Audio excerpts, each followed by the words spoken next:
Seringkali beliau melalui malam-malamnya dalam ghaflah, dalam kelalaian, dalam khamar dan lain sebagainya.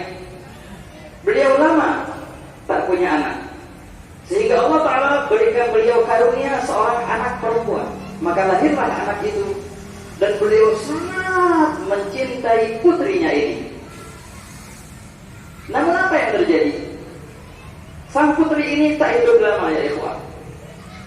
Dalam riwayat beberapa bulan kemudian, ada yang bilang beberapa tahun kemudian, putrinya itu sakit.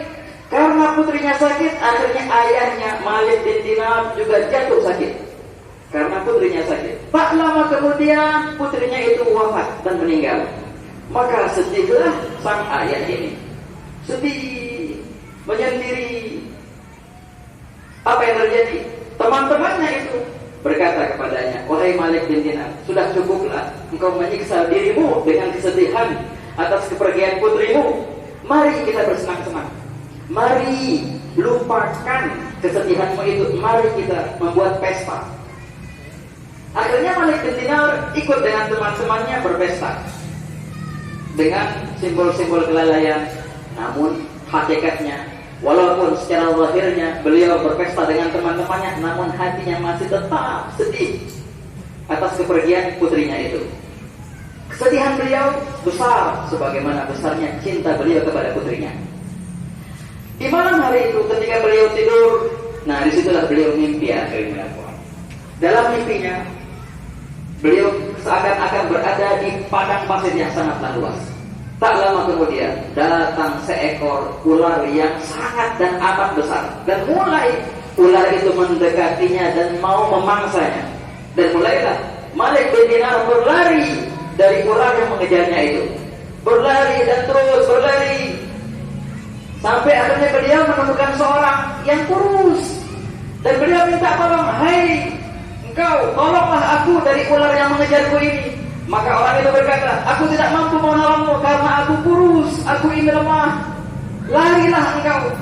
Terus Malik bin Dinar akhirnya lari dari kejaran ular itu, terus dan sampai akhirnya beliau mentok melihat api yang sangat besar.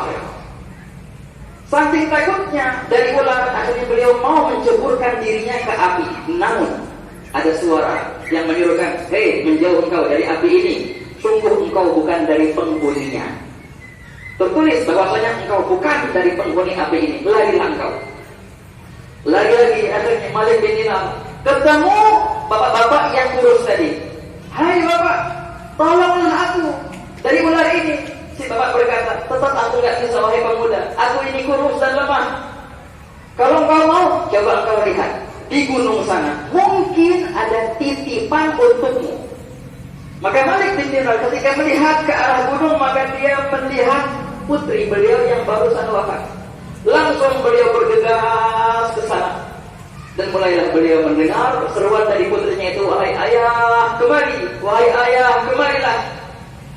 Wahai putriku, ada apa gerangan engkau di sini? Dan mulailah si putrinya itu membacakan ayat suci Al-Quran. Alam ya'ni lil ladzina amanu an takhsha'a qulubuhum li dzikrillah. Bukankah sudah datang saatnya bagi mereka orang yang mukmin untuk khusyuk hatinya demi untuk menyebut Allah, untuk berzikir kepada Allah. Wahai ayah, bukankah sudah datang saatnya engkau kembali ke jalan Allah? Wahai ayah, bukankah datang saatnya untuk khusyuk hatimu untuk berzikir kepada Allah? Malik bin Dinar berkata, wahai putri, wahai putriku, dari mana engkau bisa menghafal ayat Quran ini? Maka putrinya berkata, kami di sini diajarin ngaji oleh Siti Hajar. Dalam riwayat dikatakan, anak-anak kaum muslimin yang mati dalam usia dini, yang meninggal dalam usia dini, itu diajarkan Al-Quran oleh Sayyidatina Hajar, istri daripada Nabi Ibrahim alaihissalam. Aku diajari oleh Siti Hajar untuk ngaji di sini. Wahai ayah, sudah baliklah engkau ke jalan Allah. Bukankah sudah masuk saatnya, sekarang datang saatnya engkau kembali ke jalan Allah? Ketika itu ikhwan, dalam mimpi itu Malik bin Dinar menangis, dan kemudian beliau terbangun dari tidurnya dalam keadaan keringat yang cukup, dan beliau menangis juga. Akhirnya keesokan harinya beliau mendatangi para peramal mimpi, ketemu dengan seorang soleh, dan beliau mulai menceritakan mimpinya itu. Dan peramal mimpi berkata, Ini bukan mimpi sembarangan. Ini mimpi penuh makna dan arti.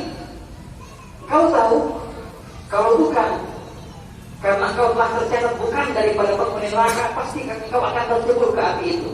Dan kau tahu apa arti daripada orang yang kurus, bapak-bapak yang kurus itu adalah amal baikmu. Sangatlah sedikit sehingga dia tidak bisa menolongmu. Dan kau tahu apa artinya ular yang besar itu adalah amal burukmu yang engkau termak dia.